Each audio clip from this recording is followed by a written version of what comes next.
Okay, this is how to change a tire on a steel rim. Tire chocked, I have the e-brake on. Lug nuts. And I'm just gonna throw it under in case the jack fails. I'll just take these off the rest of the way. Take off the wheel.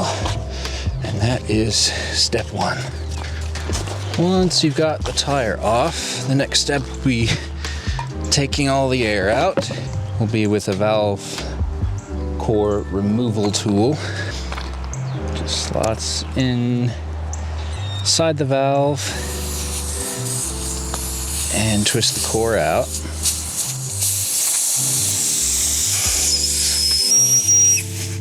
Keep track of the core if you don't have other ones. So your next step is to break the bead on both sides of the rim. And to do that, I have a bead breaking tool. Then after that, we will use some tire irons. This specific bead breaker bar seems to slide out a little bit easily, where you can rig a ratchet strap to kind of hold this in. There we go. I can see a significant gap forming now. So now I have the bead broken. That's all loose. Now we'll break this side. Okay, I've messed around for a bit. I'm hoping this is gonna work.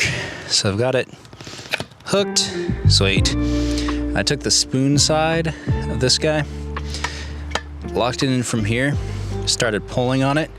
Felt like I had some grip, and it looks like I broke the bead just enough that some of the soapy water got in there and it just slipped down on this side. So once you've got the bead broken, I'm working away from the valve, then a few inches over, maybe 4 or 5 inches, pull it up again. But then you'll kind of get past a halfway point and it'll just slide right off. All right.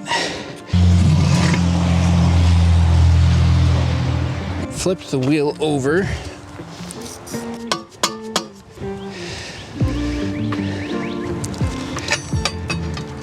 There we go.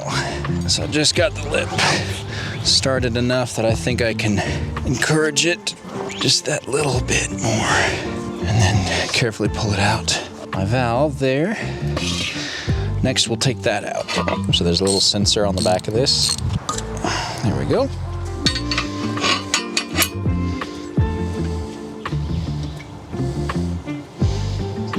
There, all right.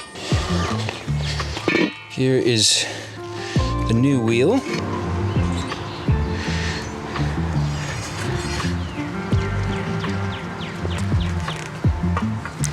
And pull it in. The pressure monitoring sensor. Start on that side so I can avoid it. And you'll feed the bead down. That went really easy. Been able to push it, but ahead a few inches. We'll slide the hook side of a tire iron in. I'll hold it. Couple more inches. Don't want to take too big of a bite. Kind of taking smaller and smaller bites so I don't damage anything. I've got that last little bit. There we go. Now comes the tricky bit. Reseating the bead. And then you step on the wheel. And this side popped in. I'll rotate it a halfway or so. Repeat. There we go. I'll let that bead come out. I'm gonna put this back on the log and we'll get the fire. Brake parts cleaner. And we're not gonna go crazy with it. Make a gap. Spray that in there. I have a little bit of lighter fluid. I'm gonna make kind of a wick. I have a torch.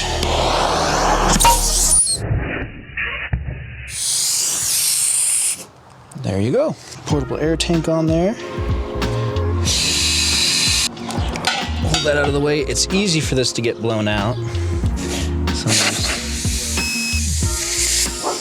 and control it in. There we go.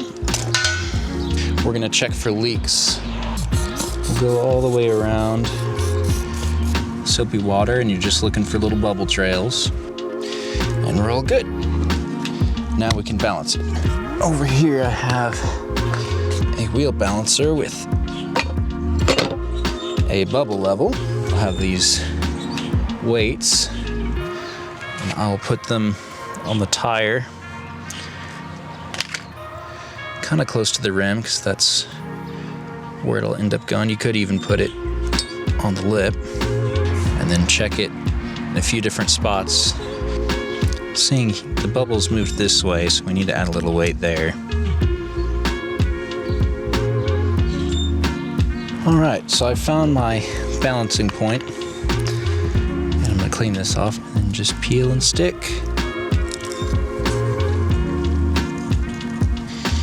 Double check it's in the right spot. Yep, right there, and we'll put it back on the car.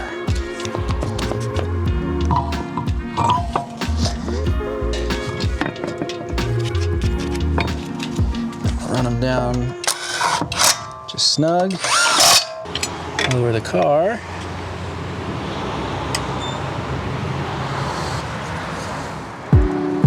And then I will tighten these the rest of the way with a torque wrench. And I like to make a final pass and verify I have actually caught one that I missed before.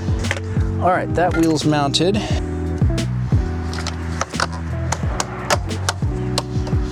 Oh, yes. Very nice. Okay. That is all done. If you found this video helpful, give it a like, subscribe. I make kind of how-to videos, but I make a lot of DIY maker content as well. So if you found it enjoyable or useful, leave a comment as well, and I'll see you in the comments.